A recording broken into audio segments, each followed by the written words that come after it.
The Crows had a disappointing week after going down to North Melbourne in round 1 by under 2 goals, thanks to ill discipline and substandard games from some of our senior players. They'll be looking to bounce back this week in a huge showdown with Port Adelaide, who ran over the top of St Kilda last week after trailing for most of 3 quarters.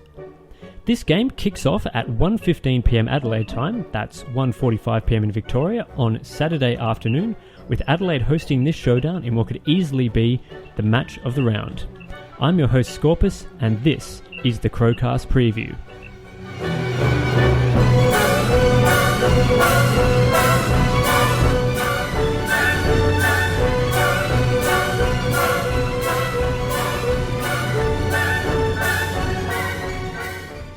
Alright, with me on the cast tonight are 2 of the most awesome members from the Big Footy board. We've got Mr. Mystery Guest and Hank. How are you guys doing tonight? Very good. Very dramatic music there as well. Yeah, I'm good. Yeah, just got to spice it up a little bit before one of our, I don't know, is it a shock drop of ex-captain I should say, Nathan Van Berlo for this match. I think a lot of people were hoping that would happen, and of course coming into our team to play Port Adelaide is Kyle Hartigan. For Port Adelaide, going out Matty White, who was injured in last week's game, and coming in Jimmy Toumpas, fresh from Melbourne. And just as a refresher, from last match when we played them round 16 2015, when Port hosted the showdown, we won by 3 after leading by 30 at three-quarter time. We kicked no goals in the last and just hung on as Port tried to overrun us. And of course, that was the Phil Walsh medal in that match going to Tomo, and Talia concussed in that match as well. So we just ended up playing with 2 talls. So, Hank, are you happy with the changes out Van Berlo in Hartigan? I think I am. I think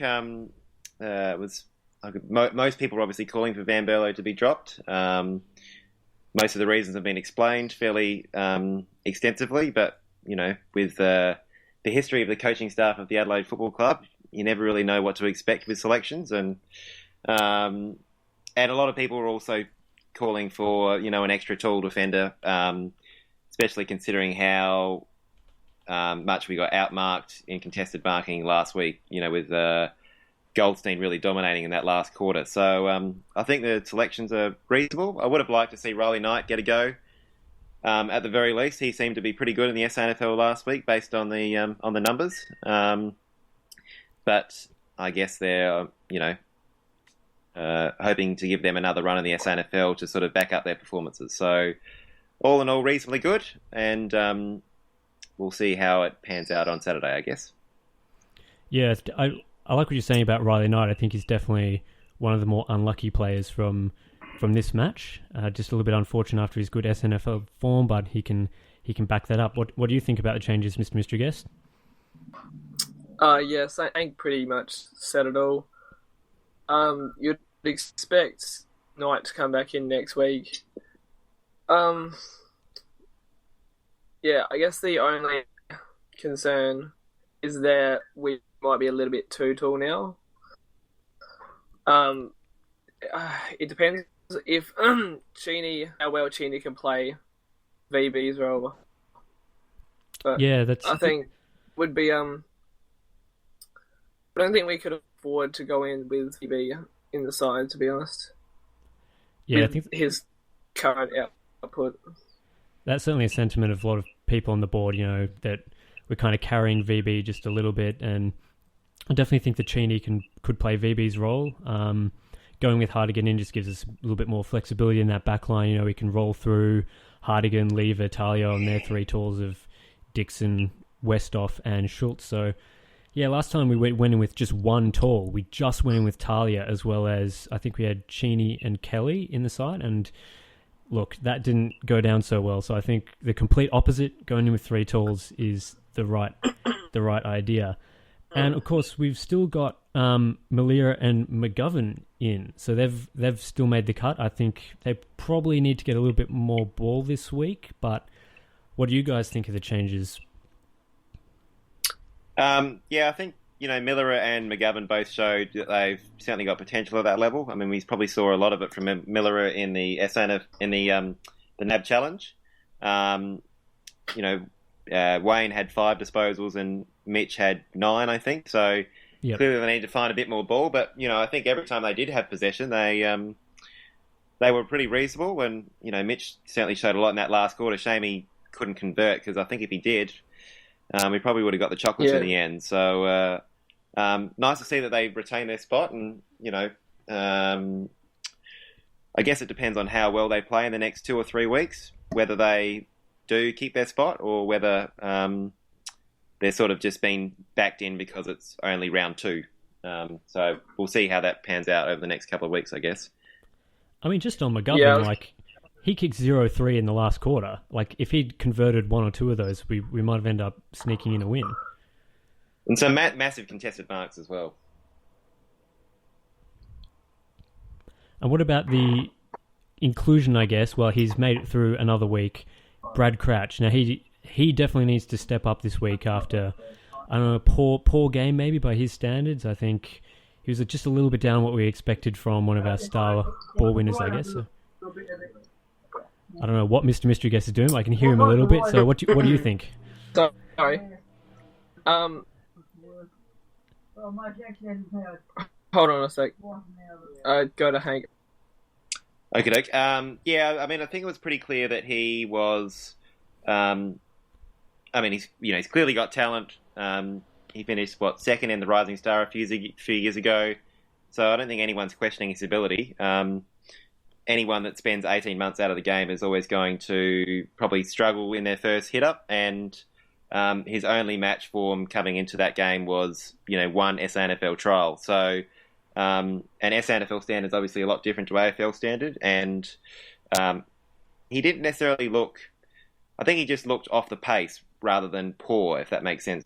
It was almost like he was sort of playing at SANFL intensity. So I think, it might only take just the 1 week to sort of realise, how much more intense and you have to play at AFL level. And obviously in a showdown, it's going to be pretty hot as well. So I think he'll be fine.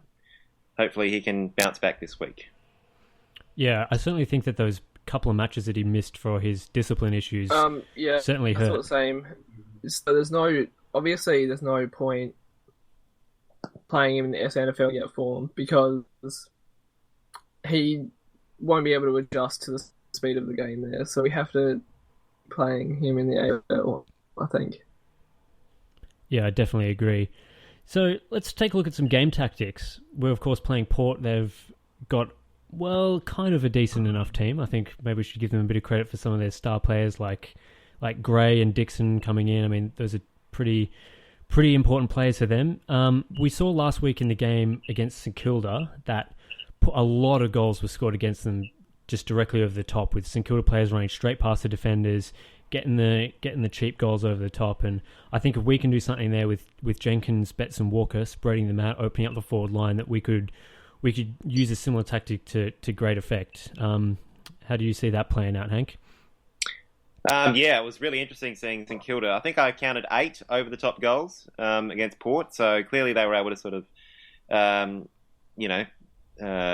when they ran the ball really quickly and sort of got past Port's sort of forward press, it worked for them. And I think that's, through the NAB challenge and in parts against North Melbourne that, we are wanting to move the ball quickly, whether that's by handball or kicking the ball. So, we've been known to have a slowish midfield, but, we've got plenty of run in there now with Atkins, Wayne, McKay, touch wood. Seedsman, Smith.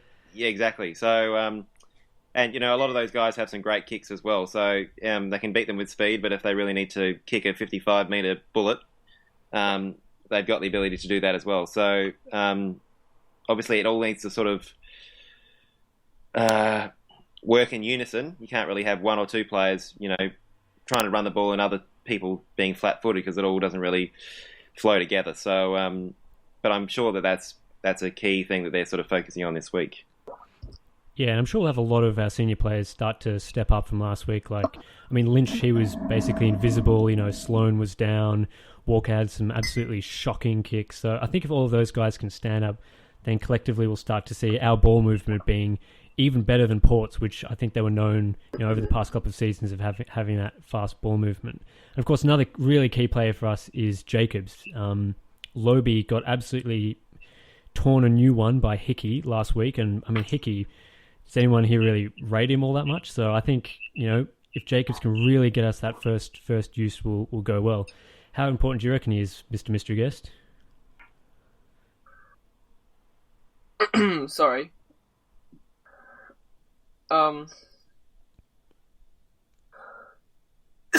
Sorry, I'm just trying to clear my throat, guys. Yeah, like you said about Jacobs, I thought we didn't lose. I didn't think we lost the midfield battle that much. It was mostly Goldstein just getting on top of Jacobs that gave the edge. So if we can back the other way, based on Lobe's form, might be a repeat of the 2012 Showdown. Oh yeah, when he had 61 hitouts. 61. Yep, set a new record. Of course, that's now been broken. But yeah, look, I've got him just in the next section on Showdown specialists. Jacobs definitely is one of those guys. He averages 35 hitouts over the past 2 seasons, but he had 51 hitouts last Showdown in the one that we won, and just 29 in the previous one that we lost. So I think if he's really up and about and on his game, he's a really key player for us, and it's kind of almost a barometer in some senses. But another player that's really key for us is Tomo. He won the Showdown medal last Showdown, got 36 touches, and over the past 4, he's averaged quite good. So 36, 27, 34, and 27 disposals, which is above his season average disposals in both those games. How important is Tomo and the rest of our midfielders in making sure that we get on top? He's obviously, especially if Crouch is still off the pace, we sort of need that, the grunt work in the middle to get the ball outside. And, some people were, I think, watching the replay, had a pretty poor start, sort of caught with the ball and a few missed kicks, but he still ended up with 30 possessions, so he was involved in the play quite a bit.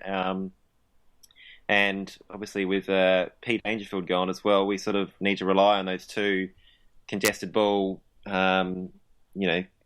strengths of ours, probably the 2 Crouch guys and Thompson to really step up in that area. So yeah, definitely. I mean, Tomo, he had a lot of time on ground last week as well, a lot more than Matt Crouch, and obviously Tomo had only slightly more disposals than Matt Crouch overall. So I don't know if we can see Matt Crouch on the ground a little bit more as well. That could go a long way. And of course, the third Showdown specialist that I had flagged is of course Eddie Betts, who he only averaged over his career to this point 1.85 goals against Port, but since he's moved from Carlton to Adelaide, that's jumped way up to 3.5 goals a game, and he's kicked 4 goals in the 3 of 4 Showdowns that he's played overall. That's a huge return for a small forward, and I think he wasn't at his best for sure last week. I think he only managed 1 goal and he missed a lot of opportunity. So if he's back and firing, I mean, do Port even have a matchup for him? What do you reckon, Mr. Mystery Guest? Like you said, I think 5 in each before the last one. Yep. So does Impey go to him again, or do they try else? I think they put Jonas on him at one point, which didn't work.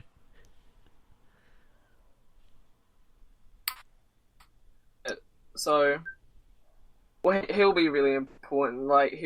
We talked about how he was quiet last week. I think, especially for momentum, we need Eddie to have those moments because it gets the crowd up, it gets the rest of his teammates up. He's a momentum changer, so that'll be really important. If he's up and about, then the rest of the forward line will be up and about, and so the rest of the team will be as well. Yeah, I agree. What do you think, Hank?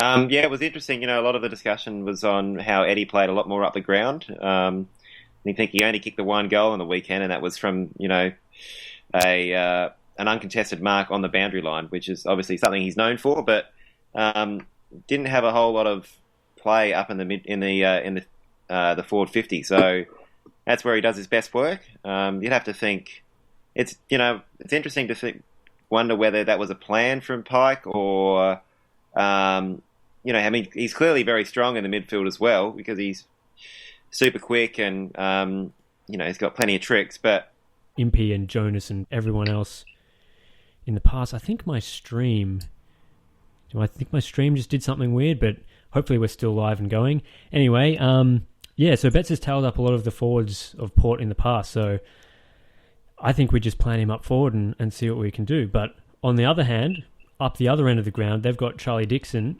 who is known to play pretty darn well against us. He had 3 goals, 3 last week against St Kilda. Admittedly, 2 of those were in junk time, so you can kind of discount those. But he averages 2 goals a game against us, as well as 4.25 marks, 3 of those inside 50 and 2 contested. Now, competition-wide, he averages just 1.5 goals, 3 marks, just over 1 inside 50. So, I mean, he really turns it up against us when he's playing for Gold Coast. How important is it to shut down Charlie Dixon when we play them?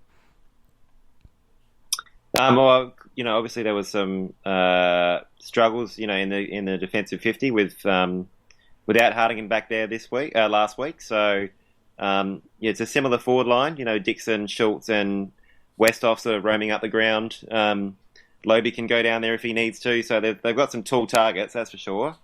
Lever's probably known more for his intercept marking and sort of run and carry, I guess. So he's probably not really a one-on-one defender. So, you'd have to think Tarly will probably play on one of Dixon or Schultz and the other, and vice versa. So, maybe Lever can play on Westhoff when he goes down forward. So it's going to be a good test considering the key backs last week were a little bit down, I would say. So, it's going to be a good test. Yeah, and Jay Schultz is another player that usually plays pretty well against us. I mean, he's kicked 5 and 3 in our last showdowns, despite only averaging, just under 2 goals a game for his career. So, again, last year we did play a bit undermanned the defence with only 1 or 2 talls on each occasion. I think this time we're a lot better placed to keep their defenders in check. So, Mr. Mystery Guest, Robbie Gray, who do we put on him when he roams into the forward line? Wow. I actually don't know. We've been talking about Laird, who goes on Wingard, who goes on Gray. Yeah. It's tough. It's really difficult because of, I guess, the size matchup, but it was Wingard. What about you, Hank? Who do you reckon's going to take? Yeah, well, we haven't really been known to sort of play a tagger or a stopper. So and you could argue that our last 2 taggers are Sam Kerridge and Nathan Van Berlo. So one's gone and one's been dropped. So I don't know. I guess they'll just sort of maybe play a bit more of a team defense and sort of, I don't know. I'm trying to think of who could potentially play sort of that defensive midfield option. Well, I mean, if VB was playing, he'd just get cut up. I'm glad he's gone, so we don't even have the option of doing that, because that would just be a disaster. But I agree, I can't really see how, can't really isolate a single player. But I mean, he kicked 4 goals, and had 26 disposals last week. So it could just be like a last year's 5 v Dangerfield. Just go head to head and see who wins the battle, because I don't think we really have anyone that sort of plays that defensive role at the moment. And he was damn good last week when he had the ball. Just Gary Ablett every time he touched the ball, it seemed to result in a goal or some sort of goal assist or something like that. So he was pretty good. Yeah, and they've also surprisingly named, I don't know if it's a surprise really, but Hamish Hartlett's still in the team for them. He's under a little bit of an injury cloud, so I'm not sure whether he'll be coming out of the squad or not, but I don't know. Has he played super well against us in the past? I don't really know, but I mean, Gray, he's critical. If we can keep him under control, I think we'll go a long way to winning. So, with a wrap up of the the game against Port on Saturday, what are our final tips and who do you think is going to win the Showdown medal? We'll start with you, Mr. Mystery Guest. I'll say Jacobs again. And we'll go us by 5 points. Okay, that's pretty narrow. I reckon it's a pretty even game, I think. Yeah, I agree. I have them by 7 and Jacobs as well for my Showdown medal. What about you, Hank? Yeah, I think Jacobs is a pretty good guess, especially considering he's generally got the better of Lobie. I don't know, I picked us, but last week I got 4 out of 9, so don't take anything that I say for granted, though. Yeah, I picked, who did I pick? I picked Freo, GWS, Collingwood. So no, I had a shocking run last week, and Adelaide, so no, I think generally if it's a 50-50 game, I'll pick Adelaide, but no confidence whatsoever, put it that way. Okay, so... Yeah, I have no confidence in this game either.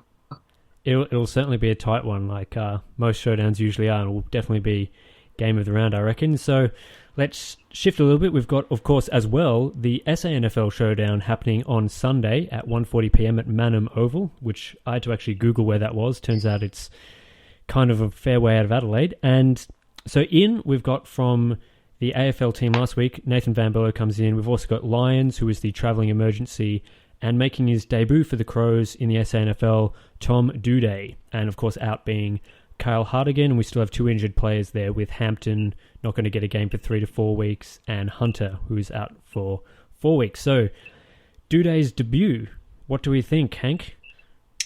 Oh, it's exciting. I think obviously there was a lot of controversy over his selection, but I think just the intrigue as to how he's going to go. None of us have really seen him play, other than a 3-minute highlights video.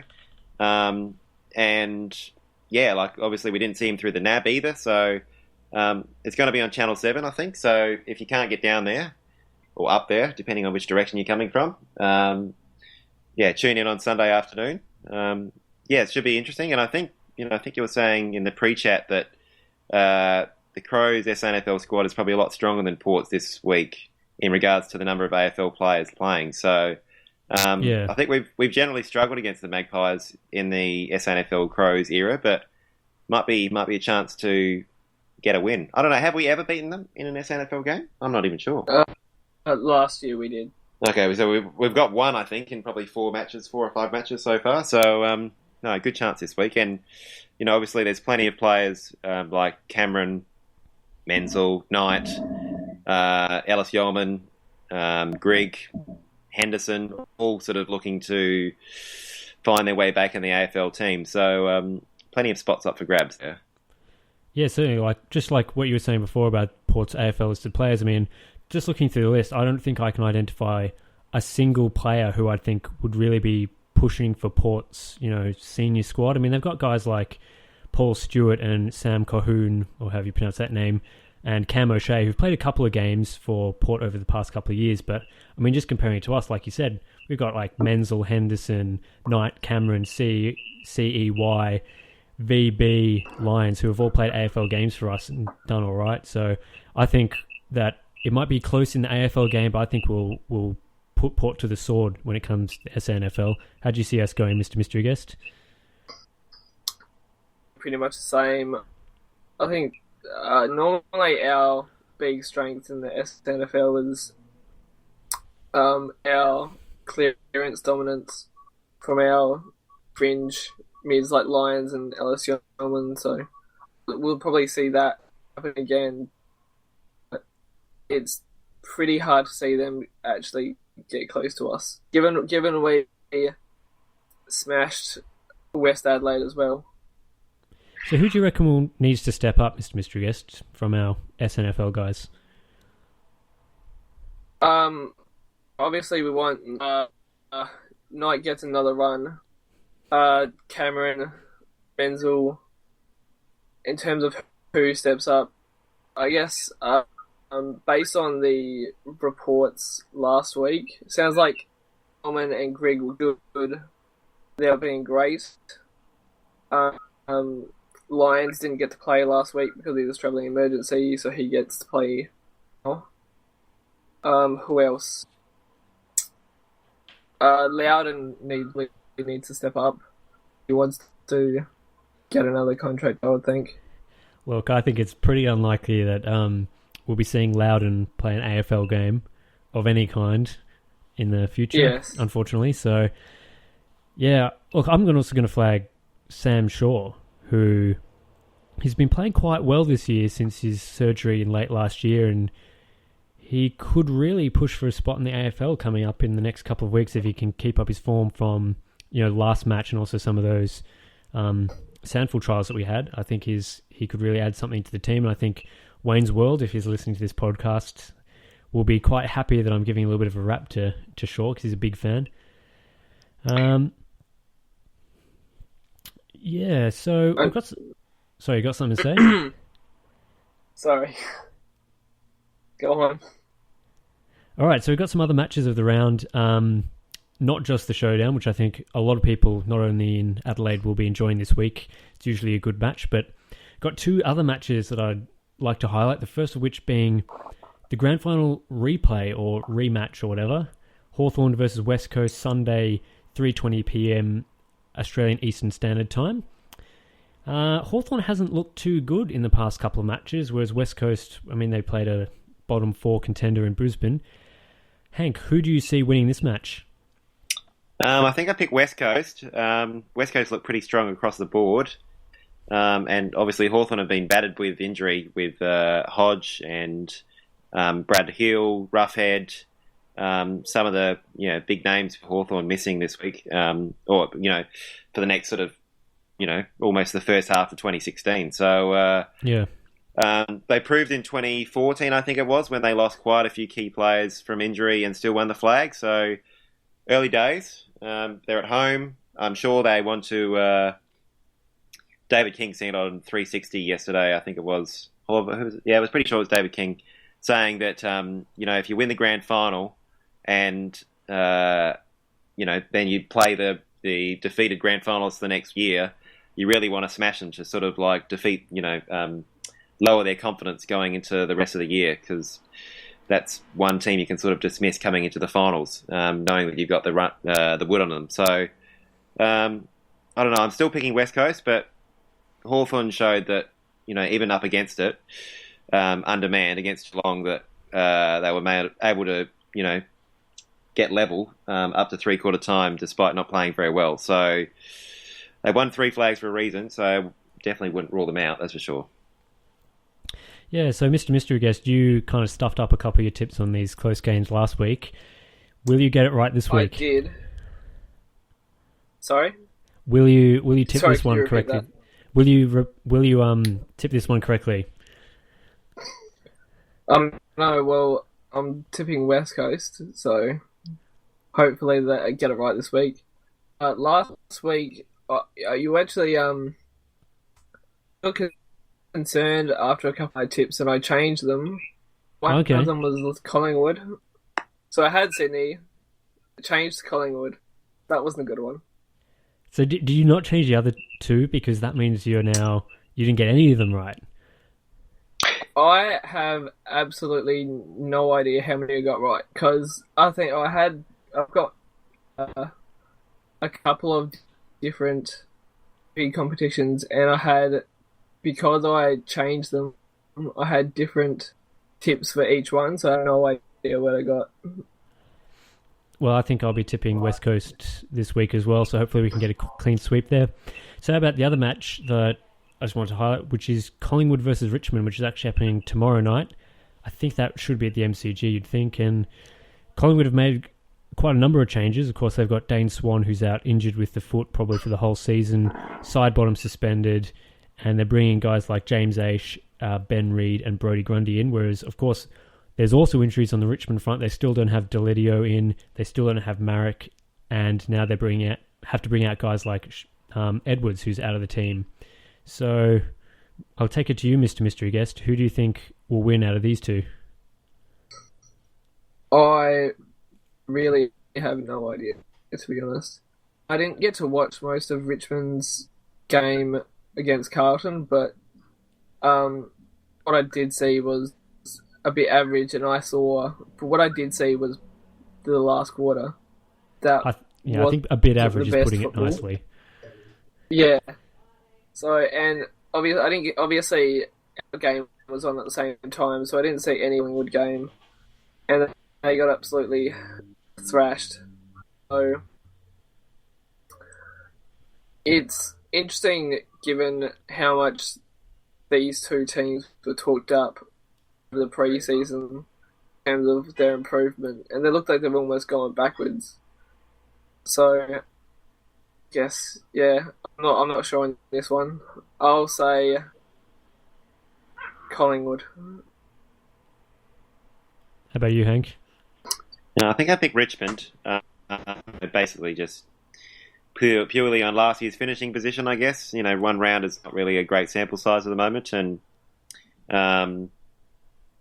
Richmond finished higher on the ladder last year. So Collingwood, obviously, I didn't see any of Collingwood's performance, but it's hard to see them putting up that performance 2 weeks in a row. You can't possibly play that badly when they had good form on the NAB Challenge as well. I think they won all 3 games. So, it's going to be an interesting game. Collingwood don't want to go 0-2, and Richmond don't want to only just fall over the line against Carlton and then fall over against Collingwood, considering they're tipped to be a top 6 team this year. So, it should be an interesting game, that's for sure. Big stakes. Yeah, I mean, a lot of the time last year, whenever I thought Richmond would win, I would tip them, and I always got it wrong. So based on that principle, I think I'm going to tip Collingwood this week, and hopefully, fingers crossed, I'll get that one right. Are there any other matches that any of you wanted to highlight from the week coming up? I'll have to look at the fixture. Trying to remember which games are actually on this week. And it's just a few others like Freo, Gold Coast, GWS and Geelong playing, but there's a lot of other snooze fests like Carlton versus Sydney is not going to be great to watch, and I can't see Brisbane Lions getting anywhere near North Melbourne, even in Brisbane. Probably the main ones are the Saints and the Dogs. St Kilda have obviously got Nick Revolt's 300th to look forward to, plus the Madeline Revolt Foundation aspect as well. So the Dogs obviously looked white hot last week, but the Saints will be certainly wanting to live for the occasion. And Geelong were obviously very impressive with their new addition. But GWS at home, I think it's in Canberra as well, so that's a little bit going from the MCG in front of 80,000 to 9,000 in cold Canberra. It's certainly a new experience for them, and GWS have got a pretty talented team, and you'd have to think that they won 11 games last year, so being such a young team, any improvement is sort of expected. So I wouldn't call this a absolute lock, this match, I would say. Yeah, you're dragging me away from tipping Geelong a little bit there with that overview of that game. Now I think, it's going to be tough to tip that one. But yeah. I think you still have to go with Geelong, I think. But, it's they were always going to get up for Patrick's first game and big occasion, Hawthorn, MCG, and, it is tough to sometimes back that up, especially when you're playing at such a small venue against a team that you're meant to beat. So line games can be tricky. Yeah, how did you see that one playing out, Mr. Mystery Guest? See Geelong lose, but I'm sure it's going to happen. The GWS, seemed to play well for the first 3 quarters, and then sort of bad kicking sort of lost them the game. And with Melbourne's comeback, still no McCarthy. Is Patton in this week?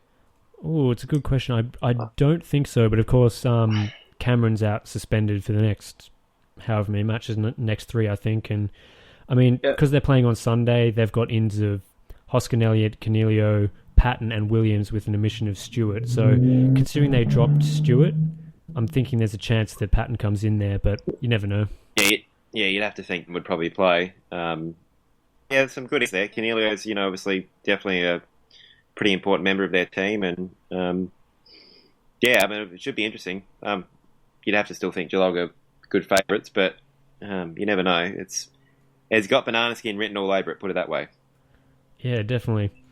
All right, so I guess that brings us to the end of the second Crowcast preview for the year. Of course, previewing round 2 versus Port Adelaide.